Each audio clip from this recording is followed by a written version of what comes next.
أعوذ بالله من الشيطان الرجيم. بسم الله الرحمن الرحيم. الحمد لله رب العالمين. نحمد الله تعالى ونشكره ونصلي ونسلم على سيدنا محمد الذي بلغ الرسالة وأدى الأمانة ونصح الأمة وكشف به الغمة بإذن الله حتى أتاه اليقين وعلى آله وصحبه أجمعين. سبحانك لا علم لنا إلا ما علمتنا إنك أنت العليم الحكيم. رب اشرح لي صدري ويسر لي أمري واحلل عقدة من لساني يفقه قولي. أما بعد، فإن أصدق الحديث كتاب الله وخير الهدي هدي محمد صلى الله عليه وسلم وشر الأمور محدثاتها وكل محدثة بدعة وكل بدعة ضلالة وكل ضلالة في النار. ثم أما بعد. Assalamualaikum warahmatullahi wabarakatuh. Tuan-tuan dan puan-puan yang dirahmati Allah, insya-Allah pada hari ini kita sambung pada muka surat 63, iaitu dalam al-mabhath al-thalith, perbincangan yang ketiga, adamu taqaddumi baina yadayillahi wa rasulihi, tidak mendahului Allah dan Rasulnya. Tajuk ini sebahagian daripada tajuk-tajuk yang dibincangkan dalam kitab Makanatus Sunnah An-Nabawiyah karangan Dr. Umar bin Muslih Al-Husaini hafizahullah. Beliau berkata, Inna min muqtada syahadati anna Muhammadar Rasulullah ay yakuna an-nabiyya sallallahu alaihi wasallam huwa al-imamul muttaba' والأسوة الذي يجب اقتداء به وتقديمه ولا تعارض أقواله بأقوال غيره ولا بقياس وضرب أمثال ولا يتقدم بين يديه بشيء. Sesungguhnya antara perkara yang mesti dilakukan bagi orang yang mengucapkan Asyhadu anna Muhammadar Rasulullah, iaitu dengan menjadikan Nabi SAW sebagai imam yang diikuti, wal uswah, dan contoh yang perlu diteladani, dan hendaklah mendahulukan baginda dan tidak melawan kata-kata baginda SAW dengan sebarang aqwal, sebarang pandangan-pandangan, dan tidak melawan dengan sebarang qiyas atau dengan sebarang permisalan dan perumpamaan, dan tidak mendahului Nabi dalam segala perkara. Qala Allah Ta'ala, Allah berfirman, Ya ayyuhalladzina amanu la tuqaddimu baina yadayillahi wa rasulih wattaqullaha innallaha sami'un alim. Wahai orang-orang yang beriman, jangan kalian mendahului Allah dan Rasulnya. Wattaqullah, dan hendaklah kalian bertakwa kepada Allah Subhanahu wa ta'ala. Innallaha sami'un alim, sesungguhnya Allah Subhanahu wa ta'ala itu maha mendengar, maha melihat. Ayat pertama dalam surah Hujurat ini merupakan dalil kepada perkara penting, iaitu diharamkan kita mendahului Allah. Dan mendahului Allah dan Rasul pada zaman kita dikenali sebagai iaitu mendahului dalil. Allah, mendahului Allah artinya mendahului ayat-ayat Al-Quran, mendahului Rasul iaitu mendahului sunnah Nabi SAW. Tajuk kita ialah tajuk membincangkan tentang pengharaman mendahulukan atau bermukhalafah, berbeza dengan dalil. Hendaklah dalil itu dijadikan sebagai mizan, sebagai pengukur, manakala selain dalil dijadikan sebagai mauzun, sesuatu yang diukur kebenaran. Al-mizan merupakan pembarisnya. Bahan yang diukur itu dinamakan sebagai al-mauzun. Al-mizan adalah timbangan, alat untuk menimbang. Bahan-bahan yang ditimbang itu dinamakan al-mauzun. Dalil pasti benar dan ia adalah asas kepada kebenaran. Kata-kata yang lain pandangan-pandangan, mazhab-mazhab merupakan perkara yang dinamakan sebagai mauzun, yang perlu diukur, dilihat sejauh mana kebenarannya berdasarkan kepada dalil. Dalil adalah asal, dan pandangan-pandangan dan sesuatu selain dalil itu merupakan furu'. Setiap orang yang berbicara mengenai agama Allah Subhanahu wa taala, sama ada dalam bab i'tiqad atau dalam bab amalan atau dalam bab penyucian jiwa dan apa-apa sekalipun, kata-kata mereka mesti mempunyai asal, iaitu asalnya daripada ad-dalil, sama ada daripada Al-Quran ataupun daripada sunnah Nabi SAW. Dalil merupakan matbu', sesuatu yang diikuti, manakala yang lain daripada dalil dinamakan sebagai tabi', iaitu yang mengikuti. Ad-dalil merupakan sesuatu yang muqaddam, yang didahulukan. Yang selain daripada dalil, muakhar, yang dilewatkan. Hatta dalam penyebutan dalil, kita hendaklah dahulukan dalil Al-Quran dan Sunnah sebelum kita menyebutkan aqwal salaf, asar-asar daripada ulama-ulama kita terdahulu, sebelum kita menyebutkan pandangan kita dalam suatu perkara. Dalil ialah sesuatu yang awal, dan selain daripada dalil itu merupakan sesuatu yang tsani, iaitu yang dirujuk kemudian. Oleh itu ayat ini menerangkan bahawa haramnya sebagai seorang mukmin itu mendahului Allah Subhanahu wa taala dalam semua perkara. Sama ada mendahulukan Allah dan Rasulnya, itu mendahului dalil dengan pandangannya atau dengan qiyasnya. Qiyas artinya menjadikan kaedah pemikirannya itu sebagai betul, atau hasil pemikirannya itulah betul, atau mendahului Al-Quran dan Sunnah itu dengan ijtihad dirinya, atau mendahului Al-Quran dan Sunnah itu dengan akalnya, atau mendahului Al-Quran dan Sunnah dengan meletakkan asal, kemudian Al-Quran dan Sunnah itu yang mengikuti asal ataupun kaedah yang diasaskan, ataupun beramal dengan sesuatu amalan yang mendahului Al-Quran dan Sunnah, ataupun kaedah-kaedah umum yang mereka lakukan sehingga menjadikan Al-Quran dan Sunnah itu sebagai matbu', sebagai tabi', iaitu Quran dan Sunnah terikat dengan kaedah-kaedah yang ditetapkan. Semua ini merupakan bentuk at-taqaddum baina yadayillah, iaitu mendahului Allah dan Rasulnya. Apa arti taqaddum baina yadayillah? Qala Ibn Abbas, kita dah syarahkan secara umum, namun kita baca apa yang disebutkan oleh Syekh di sini. Qala Ibn Abbas, la taqulu khilaf al-kitab wa sunnah. Jangan berbicara dengan sesuatu yang bercanggah dengan Al-Quran dan As-Sunnah. Ataupun kita katakan, jangan berkata-kata sesuatu yang berbeza daripada Al-Quran dan As-Sunnah. Bila Allah kata, ya ayyuhallazina amanu la tuqaddimu baina yadayillahi wa rasulih, wahai orang-orang beriman, jangan kalian mendahului Allah dan Rasulnya. Kata Ibn Abbas, wahai orang-orang beriman, jangan kalian berkata-kata dengan suatu kata-kata yang menyelisihi Al-Quran dan As-Sunnah. Wa qala Mujahid, la taftatu ala Rasulillahi sallallahu alaihi wasallam bi syai'in hatta yaqdillahi ala lisanihi.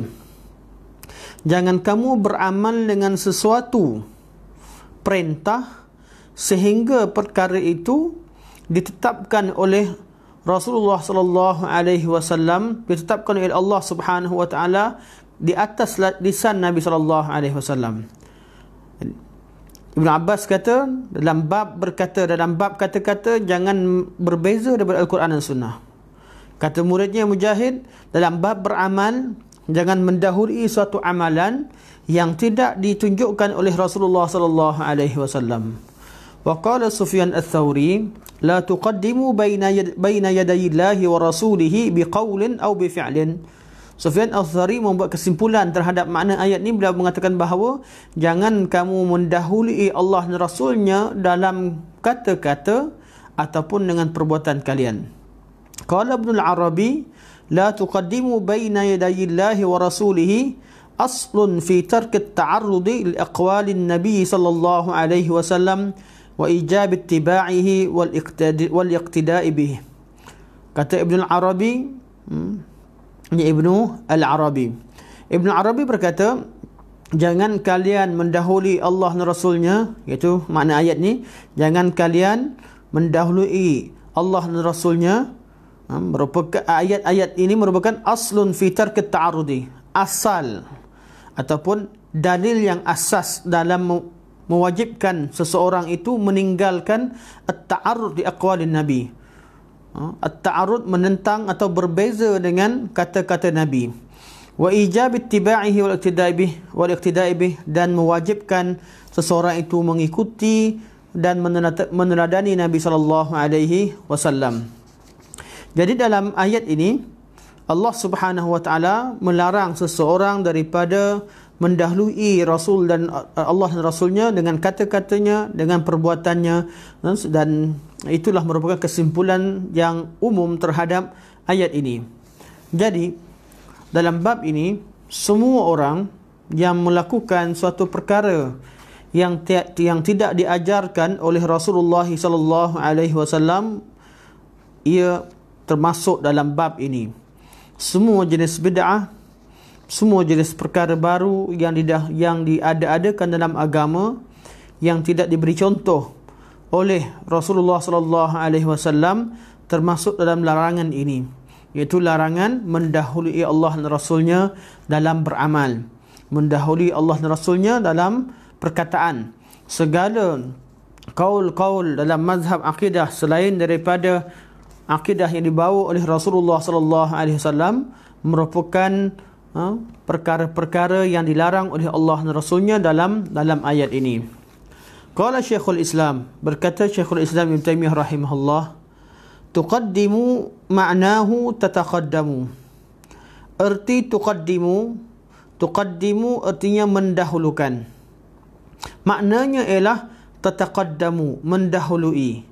Wa huwa fi'lun lazim, iaitu fi'il lazim. Fi'il lazim artinya perbuatan yang berlaku tanpa memerlukan kepada mutaaddinya, ataupun kita kata sesuatu perbuatan yang boleh berlaku sesuatu tanpa memerlukan sesuatu yang lain. Contohnya bila kita kata berdiri, dia fi'il lazim, iaitu kita berdiri tanpa perlukan sesuatu. Berbeza daripada fi'il mutaaddi. Contohnya kita kata makan perlukan kepada makanan untuk terjadinya sesuatu perbuatan tersebut. Jadi kalau dikatakan la tuqaddimu, jangan kamu mendahulukan sesuatu ke atas Allah dan Rasul, artinya fi'ilnya ialah fi'il mutaaddi, iaitu kita menjadikan suatu pandangan, menjadikan suatu falsafah, menjadikan suatu mazhab, menjadikan guru tertentu sebagai orang yang kita lebih dahulukan berbanding dengan Allah dan Rasulnya. Itu makna mutaaddi. Kata Syekhul Islam, dalam ayat ini maknanya lazim, itu lebih umum. La tataqaddamu, jangan mendahului. Artinya tidak semestinya ayat ini larangan bila kita mendahulukan kata-kata si fulan ke atas ad-dalil. Tidak semestinya kita menjadikan suatu mazhab itu mendahului mazhab-mazhab pemikiran, mendahului ad-dalil. Tidak semestinya ada objek yang kita dahulukan ke atas dalil. Kadang-kadang kita mendahului dalil, iaitu dengan kita bercakap sebelum kita merujuk pada dalil. Kita tak tahu apa pandangan Al-Quran dan Sunnah dalam perkara ini, apa yang diwahyukan oleh Allah, apa yang disampaikan oleh Nabi. Kemudian kita dengan beraninya menyatakan pandangan kita dalam suatu perkara tanpa merujuk. Artinya kita tidak mendahulukan sesuatu, kita melakukan satu perkara yang mendahului Allah dan Rasulnya. Dia kata Syekh, itu artinya makna tuqaddimu di sini ialah maknahu tataqaddamu. Maknanya ialah mendahului. Makna mendahulukan di sini kerana Allah kata la tuqaddimu, jangan kamu mendahulukan. Namun dimaknakan dengan makna la tataqaddamu, jangan mendahului, kerana dimaknakan dengan makna lazim itu larangan itu lebih umum. Wa qad quri'a taqaddamu yuqalu qaddama wa tuqaddimu. Dan sebahagian qiraat membaca dengan bacaan taqaddamu, iaitu qiraat Ibn Abbas Ad-Dhahhak.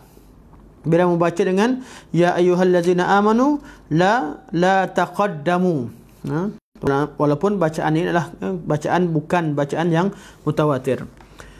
Yuqalu qaddama tuqaddimu kama yuqalu bayyana wa tabayyana wa qad yasta'milu muta'addiyan ay qaddama ghayrahu lakinna huna huwa fi'lun lazim fala tuqaddimu ma'nahu ay la tataqaddamu baina yadayillahi wa rasulih.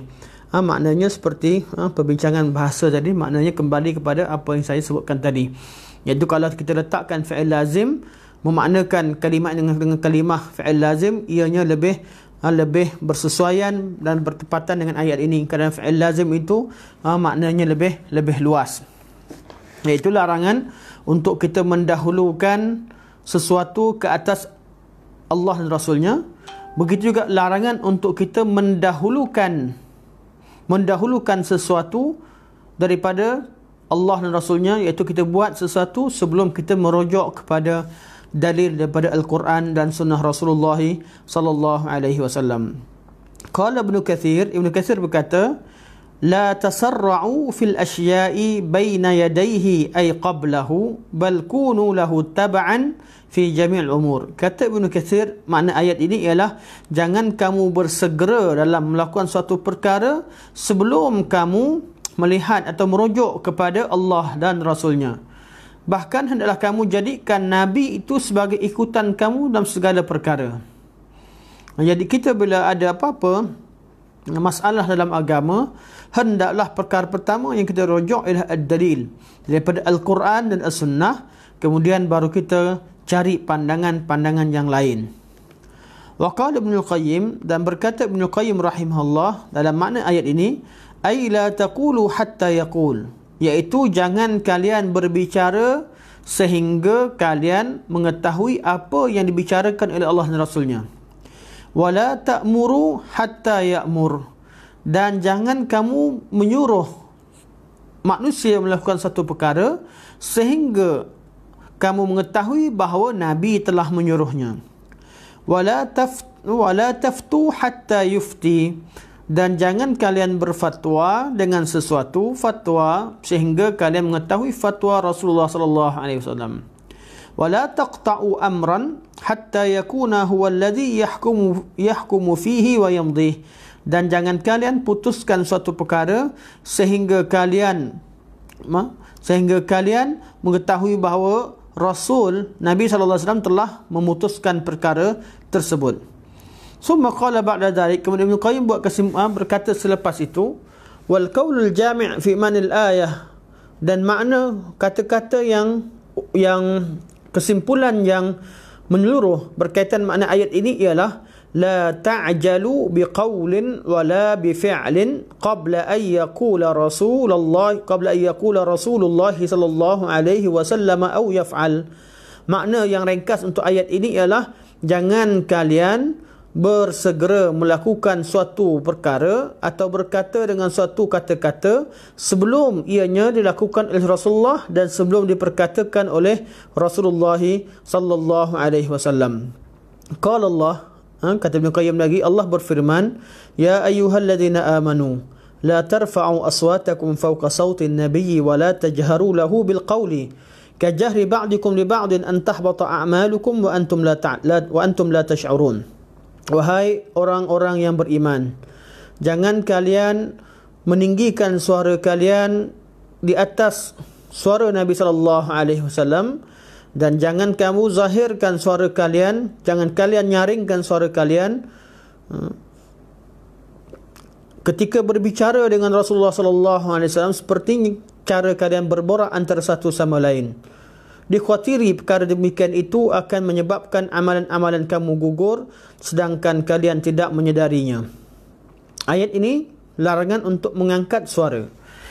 Oleh itu kata Syekh, فَإِذَا كَانَ رَفْعُ أَصْوَاتِهِمْ فَوْقَ صَوْتِهِ سَبَبًا لِحُبُوطِ أَعْمَالِهِمْ, sekiranya hanya dengan mengangkat suara di depan Nabi sallallahu alaihi wasallam boleh menyebabkan amalan-amalan seseorang itu gugur, فكيف تقديم آرائهم وعقولهم وأذواقهم وسياستهم ومعارفهم على ما جاء به ورفعها عليه.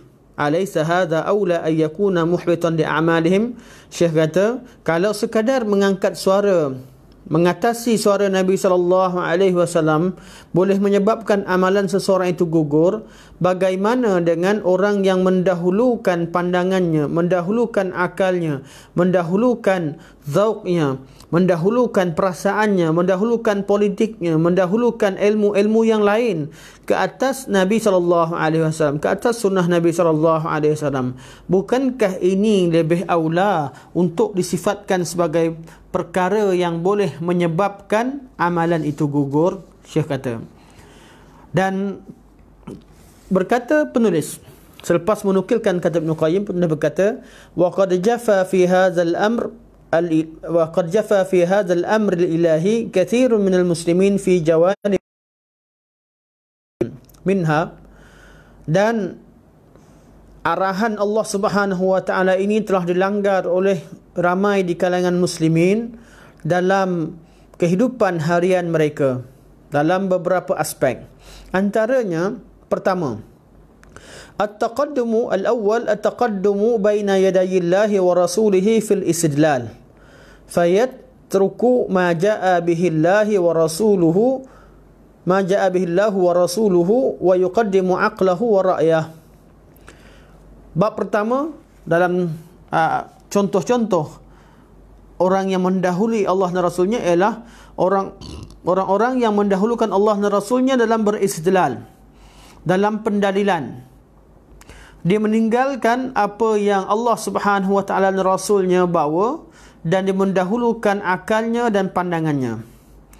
Qala ba'dul ulama, berkata sebahagian banyak ulama, ma akhrajallahu Adam minal jannati illa bitaqdimir ra'yi 'ala an-nassi.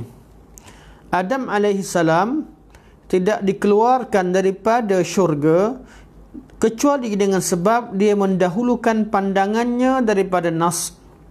Nas mengarahkan supaya Adam AS dan isterinya tidak mendekati pohon yang dilarang dalam syurga.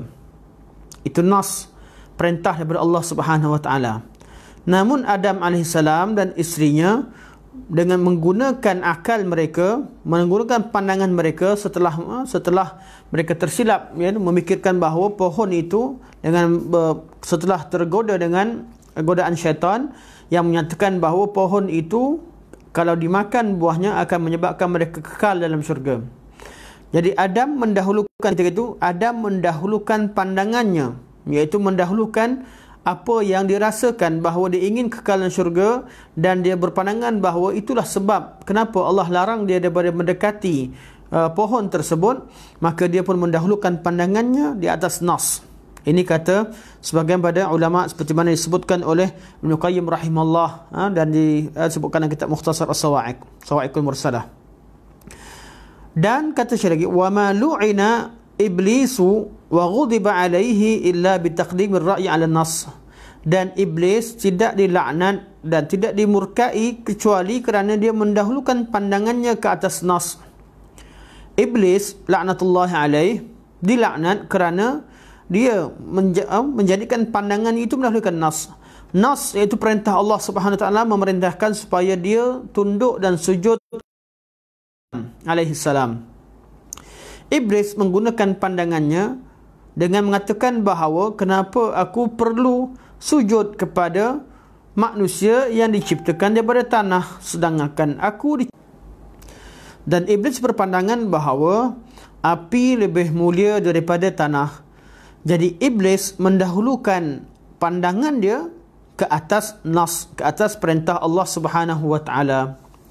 Wala halakat ummatun minal umami illa bitaqdimi ara'iha 'ala al-wahyi. Dan tidaklah binasa umat-umat terdahulu kecuali dengan mereka mendahulukan pandangan-pandangan mereka ke atas wahyu. Bagaimana binasanya umat-umat Yahudi yang mendahulukan pandangan mereka ke atas wahyu, mendahulukan kata-kata mereka ke atas wahyu.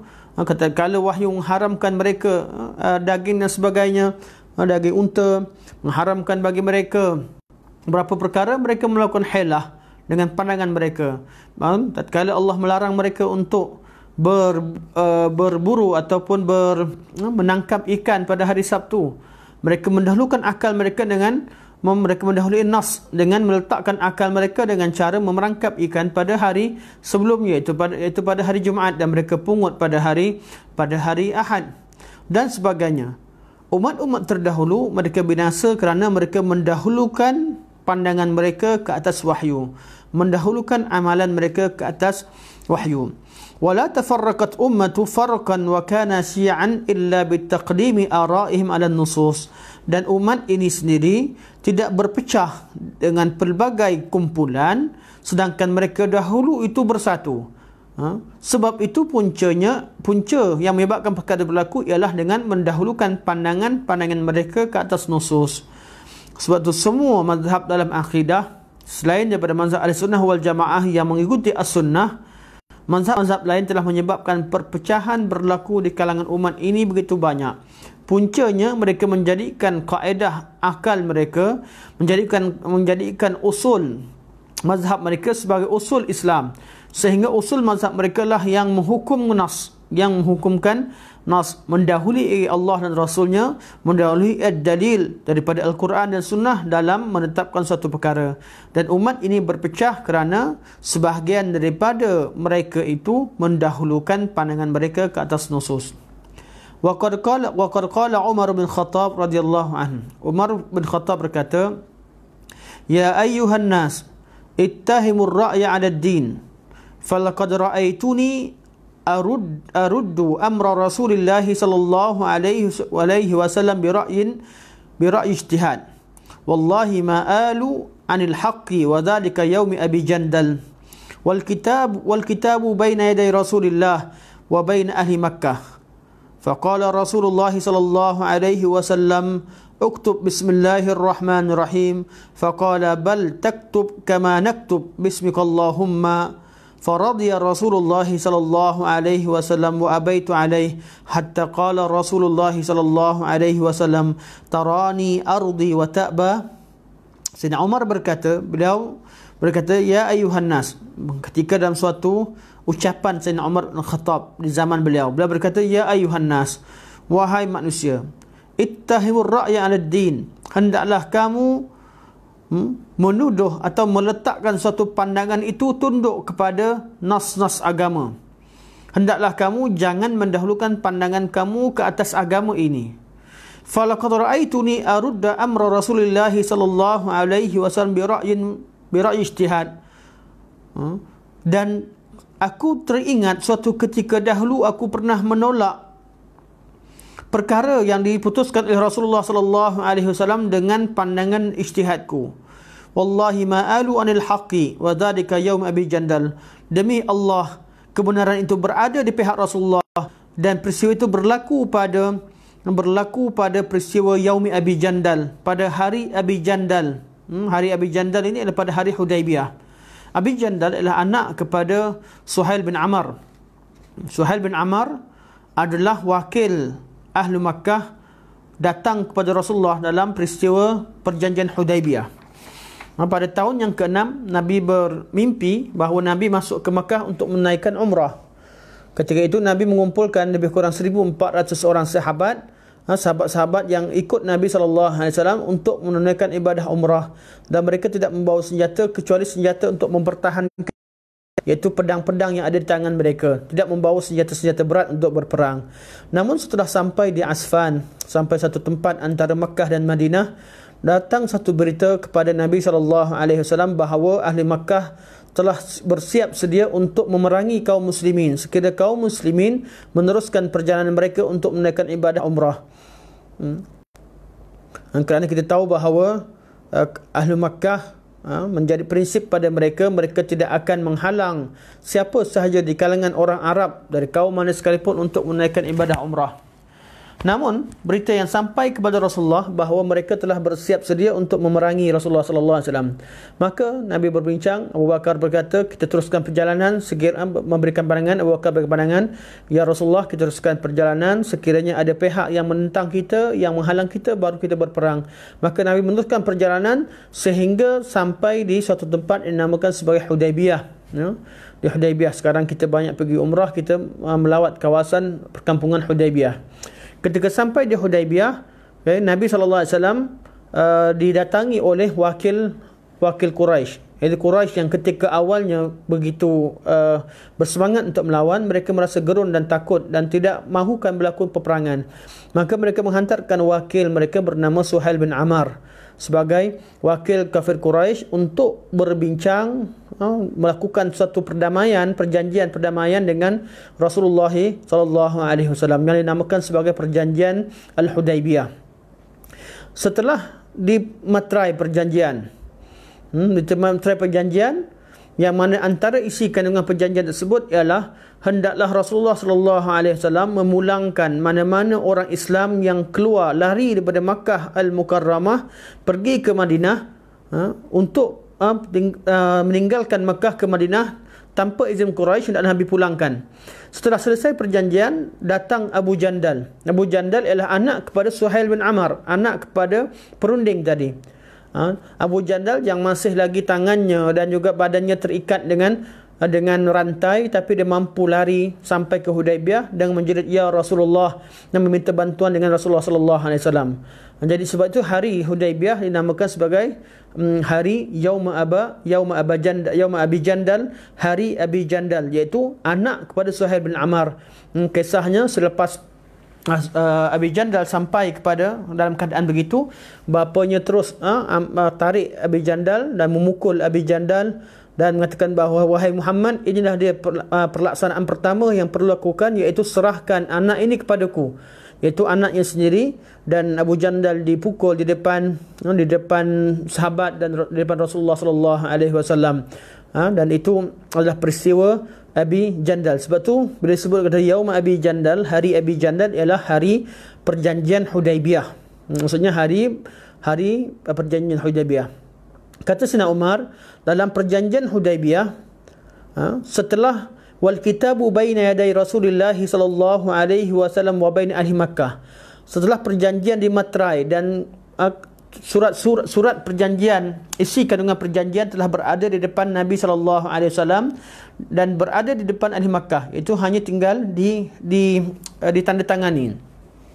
Faqala Rasulullah sallallahu alaihi wasallam pada Suhail bin Amr kepada Rasulullah sallallahu alaihi wasallam, bahkan hendaklah kamu tulis di atas surat perjanjian ini dengan perkataan yang kami biasa tulis dalam surat-surat kami, iaitu bismikallahumma, dengan namamu ya Allah, tanpa menyebutkan perkataan Ar-Rahman dan Ar-Rahim, kerana mereka tidak menerima nama Ar-Rahman, kerana mereka mengingkari nama Ar-Rahman. Dan dengan menyebutkan Ar-Rahman Ar-Rahim, artinya mereka telah mengiktiraf slogan dan zikir yang disebutkan oleh umat Islam.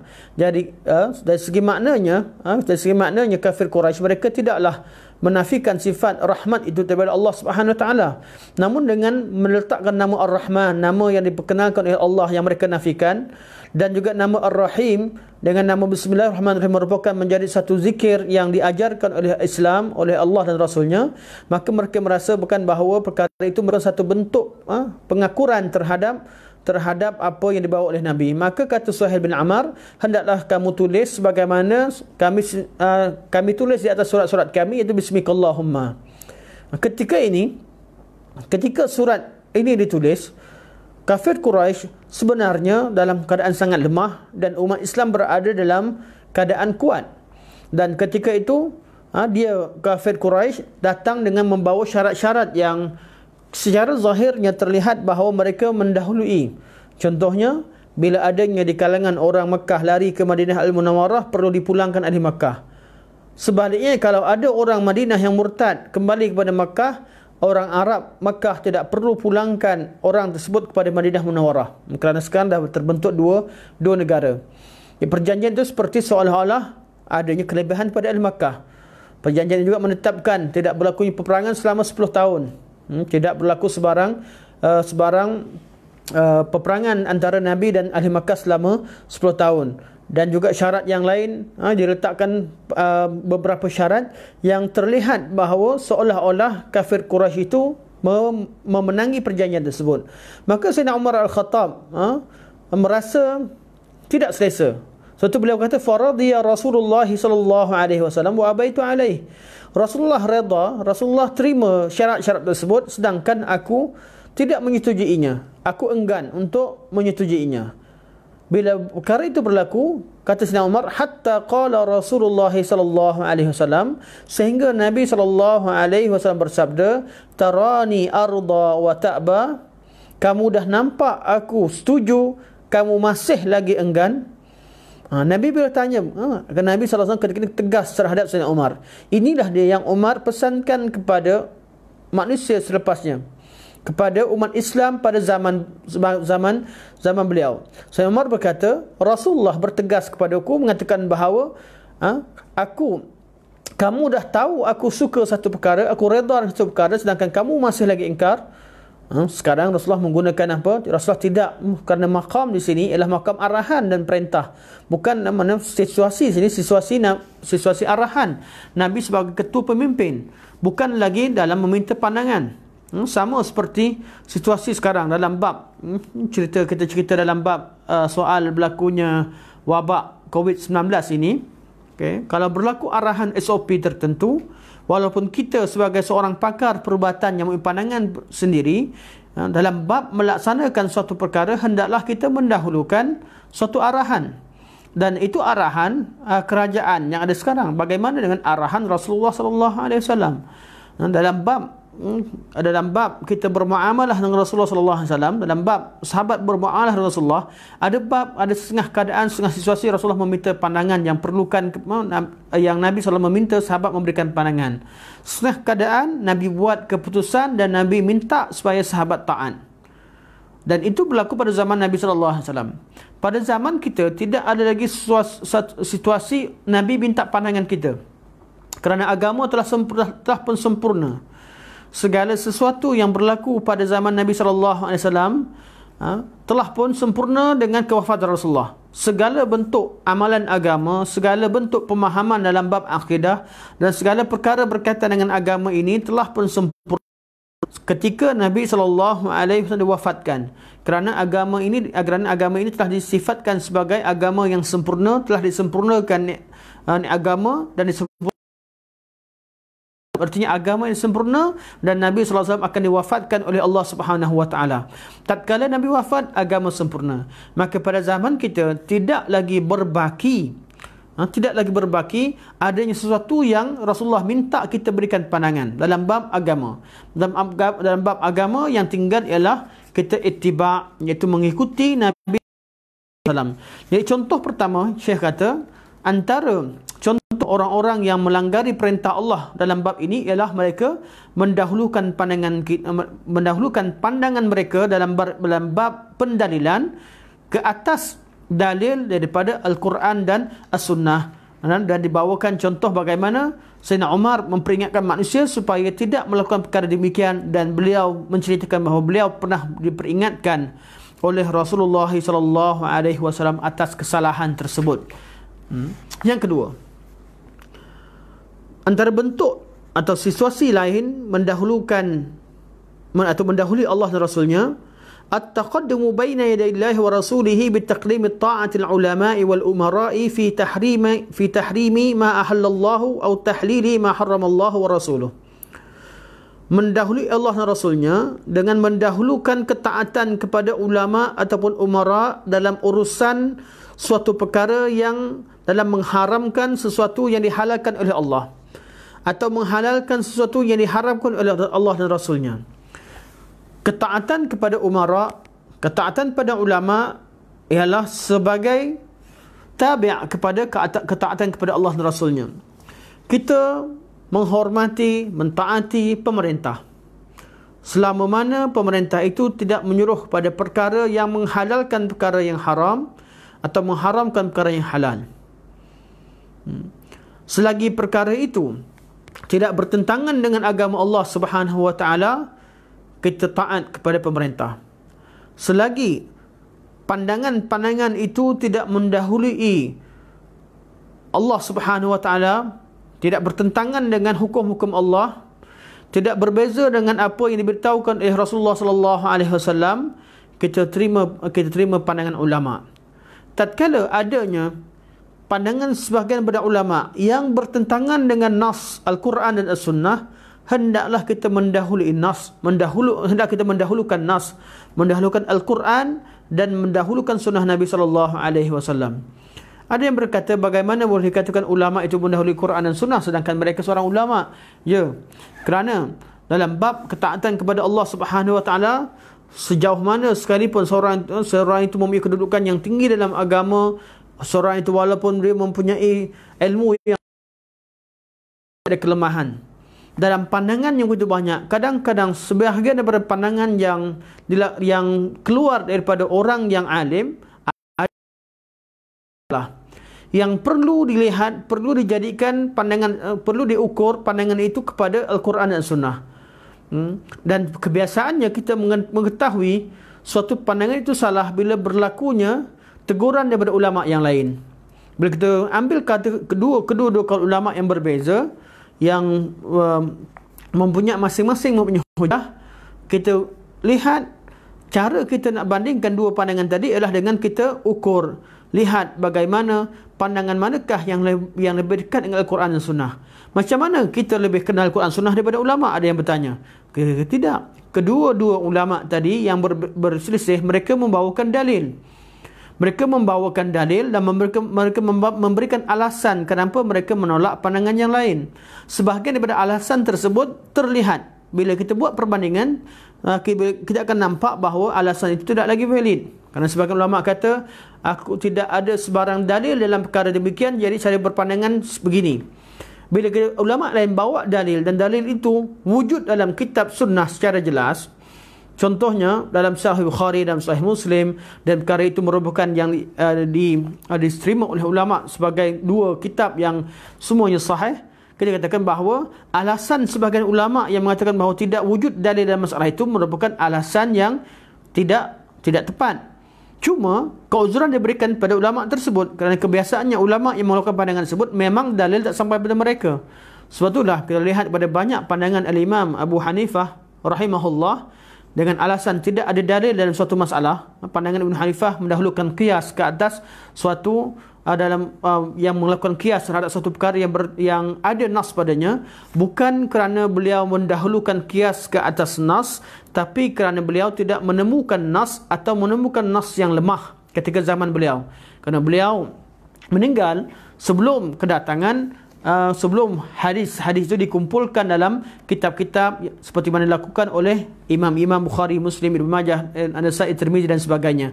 Jadi imam-imam yang ketika zaman mereka tatkala mereka menemukan satu nas itu merupakan nas yang tidak sahih, iaitu hadis yang lemah, atau pada pandangan beliau hadis itu merupakan hadis yang palsu, ataupun beliau tidak menemukan nas secara tepat, secara zahir dalam masalah tersebut, atau langsung tidak menemukan, kerana pada zaman itu belum lagi dikumpulkan hadis dalam satu catatan, satu buku, maka itu satu keuzuran untuk ulama tersebut. Sebab itu tiap-tiap ulama memesankan perkara itu, iaitu apabila berlakunya pertentangan antara pandangan kami dengan hadis, maka hendaklah kamu buang pandangan kami, berpeganglah pada hadis. Nah, sebab itu bila kita mendahulukan seorang ulama ke atas nas, bererti kita telah melakukan larangan ini. Bukan maknanya kita tidak mendengar pandangan ulama, tidak menerima pandangan ulama. Ulama itu kita tak akan mengetahui hukum-hukum Islam kecuali melalui ulama-ulama. Ulama mengajarkan kita. Cuma Allah dah jadikan bahawa tidak ada manusia yang sempurna kecuali Rasulullah sallallahu alaihi wasallam. Sebab itu pesanan dalam surah Al-Asri Allah sebut 4 perkara. Allah kata wal asri, demi masa, innal insana lafi khusrin, sesungguhnya insan itu berada dalam kerugian, illa allazina amanu, kecuali orang yang beriman, wa amilus salihat, dan beramal saleh, wa tawasau bil haq, dan orang-orang yang berpesan-pesan pada kebenaran. Di kalangan orang yang beriman dan beramal saleh, di kalangan mereka juga berlakunya perselisihan apabila adanya pertemuan dan perbincangan. Maka pertemuan dan perbincangan itu hendaklah dilakukan atas dasar tawasau bil haq, berpesan-pesan pada kebenaran. Bukan bererti orang yang berbeza pada kita itu mereka di kalangan orang-orang yang kita sifatkan keluar. Bila nampak dua orang berbeza, bermakna kita bermusuh dengan pihak satu lagi. Tidak. Kerana dalam surah ini Allah mendahulukan iman dan amal soleh. di kalangan orang beriman dan beramal soleh tadi, orang yang beriman amal soleh, yang beramalkan kebaikan dan inginkan kebaikan untuk agama ini, di kalangan mereka juga berlakunya perselisihan pandangan. Maka perlu dipesan dengan pesanan yang ketiga, iaitu watawasau bil haq, berpesan-pesan kepada kebenaran, watawasau bis sabr, dan berpesan-pesan kepada kesabaran bagi pihak yang didapati bahawa pandangannya salah, hendaklah sabar. Dalam bagi pihak yang ingin berdakwah menyampaikan kebenaran dan dapat tentangan daripada pihak yang lain juga, hendaklah sabar, kerana sabar itu adalah asas, merupakan suatu tahap yang paling tinggi setelah seorang itu beriman dengan Allah, beramal soleh, menyampaikan kebenaran. Sabar itu merupakan tahap yang paling tinggi untuk meneruskan dan juga mencapai tahap istiqamah dalam menuntut ilmu dan dalam beramal, juga dalam berdakwah. Jadi itu contoh kedua. Contoh pertama, Syekh kata, aspek pertama dalam bab orang mendahulukan Allah Rasulnya ialah dalam beristidlal. Beristidlal itu dalam bab pendalilan. Buat cara dalil sendiri. Cara faham dahulu ulama ataupun umara, walaupun dalam bab menghalalkan yang haram, kata-kata ulama hendaklah dilihat, diukur berdasarkan kepada dalil. Hendaklah pemerintah sejauh mana kebenaran yang mereka tegakkan itu diukur dan dilihat berdasarkan kepada dalil. Ketiga, antara bentuk jenis mendahului Allah dan Rasulnya ialah at-taqaddumu baina yadayillahi wa rasul. Yang ketiga, aspek ketiga antara contoh-contoh bagaimana seorang mendahului Allah dan Rasulnya ialah mendahului Allah dan Rasulnya dalam bab tazkiyatun nafsi, dalam bab penyucian jiwa. Dalam bab penyucian, dia mendahulukan yang lain. Malah disifatkan bahawa bacaan-bacaan yang warid daripada Nabi SAW adalah ringkas dan tidak padu.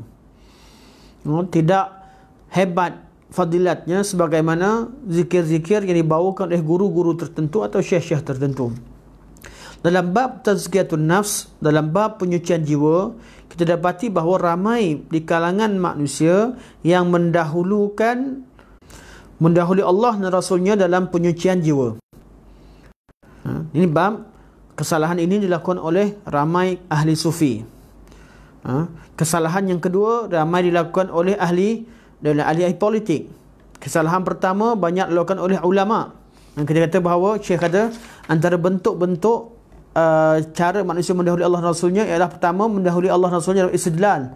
Kesalahan ini dilakukan oleh ulama. Kesalahan yang kedua ialah mendahului Allah Rasulnya dalam ketaatan kepada ulama dan umara. Banyak dilakukan oleh ahli politik dan juga ahli mazhab. Kesalahan ketiga ialah mendahului Allah dan Rasulnya dalam penyucian jiwa. Kesalahan ini banyak dilakukan oleh ahli sufi. Yang keempat, at-taqaddum baina yadillahi wa rasulihi fi at-tahakumi ila ghairi syar'illahi wa taqdimihi ala hukmillahi wa rasulih. Mendahului Allah dan Rasulnya dalam bab membuat penghakiman atau mempraktikkan suatu hukum selain daripada hukum syarak, dan mendahulukan hukum tersebut ke atas hukum yang dibawa oleh Allah dan Rasulnya. Kesalahan ini banyak dilakukan oleh pemimpin politik. Yang kelima, at-taqaddum baina yadillahi wa rasulihi fi an-nusrati wa at-ta'yin. Mendahului Allah dan Rasulnya dalam memberikan sokongan dan juga dalam membantu suatu kumpulan. Iaitu ketika seseorang itu mendahulukan, menjadikan bahawa pertolongannya, ta'yidnya, sokongannya diberikan pada suatu kumpulan yang tidak disokong oleh Allah dan Rasulnya. Contohnya golongan Rafidah, golongan Syiah Rafidah, mereka mendahulukan keta'asuban mereka kepada keluarga Rasulullah yang datang daripada keturunan Parsi, iaitu daripada Yazdajir, daripada anak-anak Husain, daripada isterinya Yazdajir, menjadikan sokongan kepada keturunan Parsi itu mendahului sokongan ke atas kumpulan yang Rasulullah SAW sudah sokong, iaitu sahabat Nabi SAW. Sebab itu Ibn Qayyim rahimahullah dalam bab ini beliau berbicara dengan panjang lebar.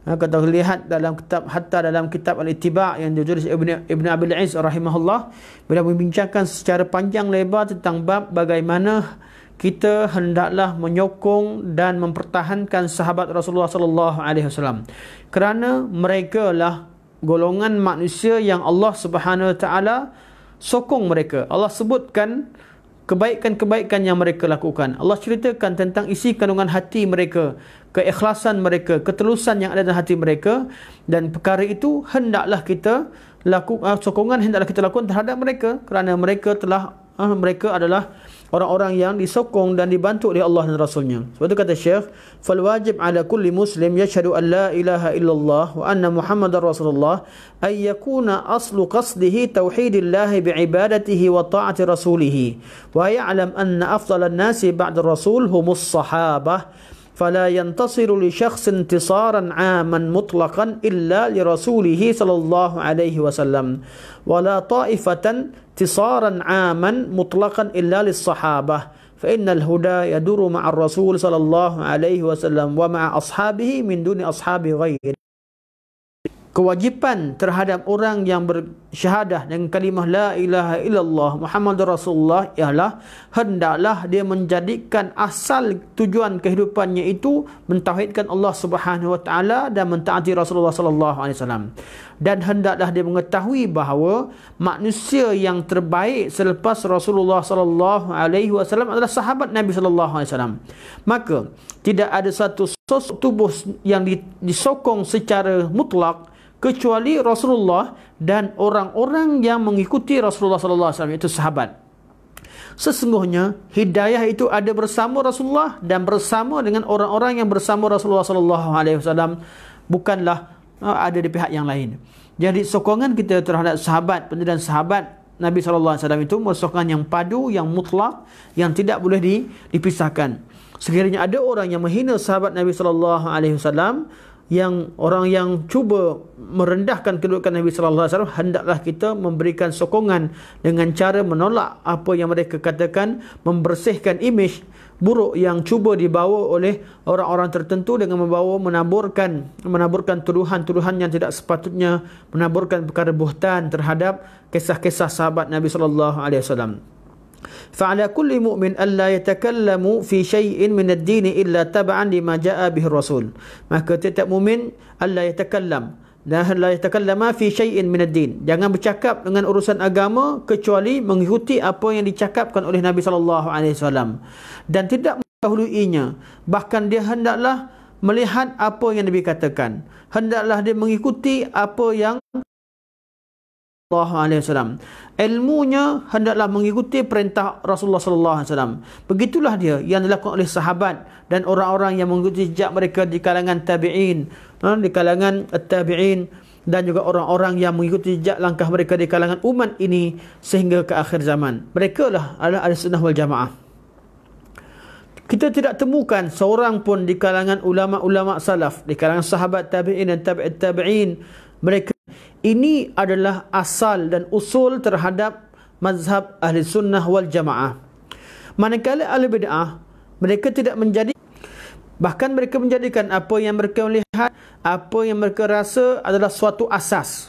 Sekiranya apa yang mereka rasakan itu dan apa yang mereka berikan pandangan itu, bila mereka merujuk kepada Al-Quran dan As-Sunnah, mereka mendapati bahawa Quran Sunnah menyepakati apa yang ada pada mereka, mereka akan terima perkara tersebut. Sekiranya mereka dapati bahawa ayat Quran ataupun hadis bertentangan dengan apa yang telah mereka berikan kaedah terhadapnya, atau mereka merasakan dengan perasaan mereka, mereka akan menolak ayat tersebut. Sama ada menolak secara yang zahir atau menolak dengan cara tafwid, iaitu dengan tidak memberikan makna, ataupun dengan cara tahrif, iaitu dengan mengubah makna-makna tersebut. Ini adalah perbezaan antara mazhab ahli sunnah dan juga mazhab ahli bid'ah. Dan kata Syekh, sekiranya suatu perkara yang mereka lakukan dalam bab menolak hadis Nabi sallallahu alaihi wasallam dan menolak ayat-ayat Quran itu merupakan perkara secara sengaja mereka lakukan, sesungguhnya mereka di kalangan munafiqin. Manakala sekiranya mereka lakukan penolakan itu atas dasar kejahilan mereka dan mereka tidak mengetahui bahawa mereka telah berbeza daripada Allah dan Rasulnya dalam bab perkara tersebut, mereka tidak jadi munafiqin, bahkan mereka jadi orang mukmin yang kurang imannya kerana mereka telah melakukan bid'ah terhadap agama ini.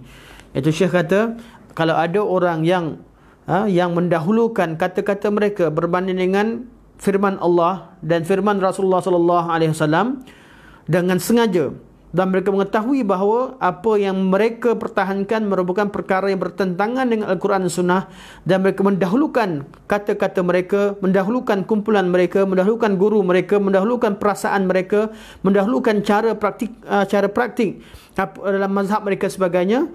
Ketika mereka melakukan perkara itu dengan sengaja, dan mereka faham hukum mereka, keadaan mereka seperti golongan munafikin. Akan tetapi sekiranya mereka melakukan perkara demikian dengan sebab takwilan, dengan kerana mereka menyangka bahawa apa yang mereka faham itu merupakan benar mengikut sunnah Nabi SAW dan tidak bercanggah dengan agama, mereka telah menjadi orang mukmin yang kurang imannya. Kerana mereka melakukan takwilan yang mendahulukan Allah dan Rasul, yang mendahului Allah dan Rasulnya. Jadi kesalahan yang dilakukan secara sengaja boleh menyebabkan mereka mereka menjadi kalangan kaum munafik dalam sifat-sifat mereka. Kesalahan yang dilakukan tanpa sengaja boleh menyebabkan iman mereka berkurang. Namun kata Syekh, wa khat'uhum maghfur lahum la yu'aqabuna alaihi wa in naqasu bih. Walaupun kesalahan-kesalahan yang mereka lakukan itu boleh diampunkan oleh Allah Subhanahu Wa Taala, namun mereka kesalahan itu tetap menyebabkan iman itu berkurang. Sebab itu dalam bab ini tidak mudah untuk kita mengambil alasan bahawa saya tak apalah, saya ikut sefulan dan fulan sahaja, saya tak perlu nak kaji kerana kalau saya salah mungkin Allah akan ampunkan sebagainya. Tidak mudah untuk berkata demikian. Sekiranya kita mampu untuk mengetahui dan mempelajari dan mengetahui yang mana betul, yang mana salah.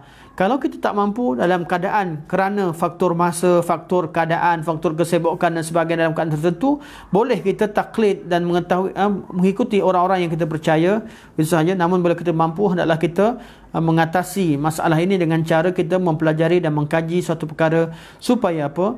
Supaya apa yang kita faham, apa yang kita amalkan, apa yang kita tahu tidak mendahului Allah dan Rasulnya. Inilah bab yang kita bincangkan dalam perbincangan yang disebutkan oleh Syekh di bawah tajuk adamu taqaddumi baina yadillahi wa rasulih, tidak mendahului Allah dan Rasulnya dalam segala perkara. InsyaAllah untuk pertemuan yang akan datang kita akan masuk pada bab ilmu hadis, iaitu bab menerangkan tentang kemuliaan ilmu hadis, insyaAllah. Jadi kita dah sampai muka surat 70. Akan datang kita akan baca muka surat 71, InsyaAllah. Saya lihat sedikit pada soalan. Sekiranya ada soalan yang ditanyakan, kemungkinan tidak ada. Ikut.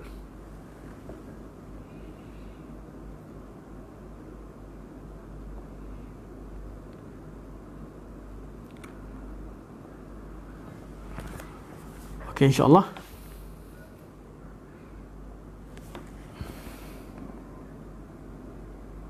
Sekadar ini, semoga Allah Subhanahu Wa Taala jadikan pertemuan kita yang singkat ini pertemuan yang bermanfaat untuk kita di dunia dan di akhirat. Manfaat untuk dunia, untuk kita